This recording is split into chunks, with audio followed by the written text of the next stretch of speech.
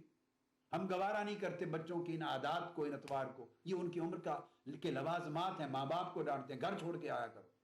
آقا علیہ السلام نے کبھی نہیں فرمایا گھر چھوڑ کے آیا کرو۔ وہ مسجد میں لائیں، اس مجلس میں بیٹھیں، مجھے دیکھیں، نماز پڑھتے ہوئے دیکھیں، مسجد کے ماحول کو روز دیکھیں، یہ چیز خود بخود ان کے تصور میں نقش ہوتی چلی جائے گی، ان کے نقش خیال میں جمتی چلی جائے گی۔ اس سے ڈائریکٹلی اور انڈائریکٹلی ایک تربیت ملتی رہے گی ان کو، نماز کا نقشہ قائم ہوگا۔ اسی کے نتیجے میں پھر چھوٹے بچے صف پہ کھڑے ہو کے اپنے طریقے سے نماز پڑھنے لگ جاتے ہیں، کبھی سجدے کرتے ہیں، کبھی اٹھتے ہیں، کبھی بیٹھتے ہیں، کبھی لیٹ پڑھتے ہیں مصلی پر، سارا کچھ کرتے ہیں۔ یہ سیکھنے کا انداز ہے، نیچرل پروسیس ہے۔ آقا علیہ السلام کی تربیت ہمیشہ نیچرل فطری طریقے پر مبنی ہوتی تھی، اور کسی کو منع نہیں فرماتے تھے آقا علیہ السلام بچوں کو لانے سے۔ یہ شفقت تھی آقا علیہ السلام کی۔ پھر اسی بچوں پر شفقت کے باب میں ایک آخری حدیث اب کوٹ کرتا ہوں، اور پھر یتیم اور پھر اسی سبجیکٹ کے اوپر کچھ اور حدیث اگلی نشست میں انشاءاللہ کوٹ کروں گا کہ بچے، پھر یہ تو صحابہ کے بچے ہیں، مسلمانوں کے بچے ہیں، اب اگر حتیٰ کہ کفار اور مشرکین کے بھی بچے ہیں، اور دوران جنگ اگر وہ بچے ان کے ساتھ آئے ہوئے ہوں، تو آقا علیہ السلام کا صریح حکم ہے اور شریعت اسلامیہ کا یہ کمانڈمنٹ ہے کہ بچوں کو دوران جنگ بھی ملیں تو آپ قتل نہیں کر سکتے، نہیں مار سکتے۔ اس طرح عورتوں کو، ان کی ماؤں کو اور بچیوں کو، عورتوں کو نہ عورتوں کو مار سکتے ہیں، نہ بوڑھوں کو قتل کر سکتے ہیں، نہ معصوم بچوں کو مار سکتے ہیں۔ حکم یہ آقا علیہ السلام کے عملی مظاہر رحمت و شفقت میں سے شامل ہے۔ حضرت اسود بن سری رضی اللہ تعالیٰ عنہ روایت کرتے ہیں، حدیث نبوی صلی اللہ علیہ وآلہ وسلم میں فرماتے ہیں، قال غزوت مع رسول اللہ صلی اللہ علیہ وسلم ففتح اللہ لهم فتناول بعض الناس قتل الصبیان فبلغ ذلك النبی صلی اللہ علیہ وآلہ وسلم فقال ما بال اقوام تجاوزوا بهم القتل حتى قتلوا الذرية فقال رجل یا رسول اللہ صلی اللہ علیہ وسلم انما هم ابناء المشرکین فقال صلی اللہ تعالی علیہ وسلم الا ان خیارکم ابناء المشرکین الا لا تقتل الذریہ الا لا تقتل الذریہ الا لا تقتل الذریہ کل نسمۃ تولد علی الفطرہ حتی یعرب عنہا لسانها فابواہ یحودانها وینصرانها اور کما قال۔ وہ فرماتے ہیں کہ ہم آقا علیہ السلام کے ساتھ بعض غزوات میں گئے، شریک ہوئے، فتوحات ہوئی، اور پھر فتح ہونے کے بعد اس غزوہ کے دوران کچھ لوگوں نے بعض بچوں کو قتل کر دیا دوران جنگ، انٹینشنلی قتل کیا یا اسی دوران جنگ اس سچویشن میں مارے گئے۔ یہ خبر آقا علیہ السلام کی بارگاہ تک پہنچی کہ کچھ بچے کفار کے، مشرکین کے بچے قتل کر دیے گئے۔ آقا علیہ السلام نے فرمایا اس قوم کا کیا حال ہوگا، کیا حشر ہوگا اس جماعت کا، اس قوم کا کہ جنہوں نے بچوں کے قتل سے بھی گریز نہیں کیا، چھوٹے بچوں کو قتل کر دیا۔ اس پر ایک صحابی بولے، ایک شخص نے عرض کیا یا رسول اللہ یہ بچے مسلمان نہیں تھے، کفار کے بچے ہیں، انما ہم ابناء المشرکین، یہ کفار و مشرکین کے بچے تھے جو قتل ہو گئے۔ آقا علیہ السلام نے فرمایا سنو الا ان خیارکم ابناء المشرکین، سن لو میری بات دھیان سے کہ مشرکوں کے بچے بھی تم سے بہتر ہیں، یعنی تم عاقل بالغ جوان لوگوں سے وہ معصوم بچے بھی بہتر ہیں، خیار ہیں جو ہیں کفار و مشرکین کی اولاد، مگر چونکہ معصوم ہیں لہذا وہ کافر و مشرک نہیں ہیں، وہ تمہارے قتل کے حقدار نہیں ہیں، ان کو قتل کرنا۔ پھر آپ نے فرمایا الا لا تقتل الذریہ، خبردار آج کے بعد سن لو معصوم بچوں کو، بچہ ہو یا بچی، بچوں کو ہرگز قتل نہ کیا جائے، بچوں کو ہرگز قتل نہ کیا جائے، بچوں کو ہرگز قتل نہ کیا جائے۔ اور پھر آپ نے فرمایا کافروں کے بچے ہوں، غیر مسلموں کے بچے ہوں، اہل کتاب کے بچے ہوں، کسی کے بھی ہوں، بچہ جو بھی ہے وہ فطرت سلیمہ پر پیدا ہوتا ہے، اس کی پیدائش اسلام کی فطرت، یہ فطرت سلیمہ اسی پر پیدا ہوتی ہے۔ اس کے بعد ہی پھر جیسے وہ زبانیں سیکھتا ہے اس طرح اس کے ماں باپ اس کو یہودی بنا دیں یا نصرانی بنا دیں یا کسی مذہب پہ لے جائیں، یہ پھر تعلیم ہے، تربیت ہے، ماحول ہے، اس کے بعد یہ اگلے چیپٹرز ہیں، مگر بچہ معصوم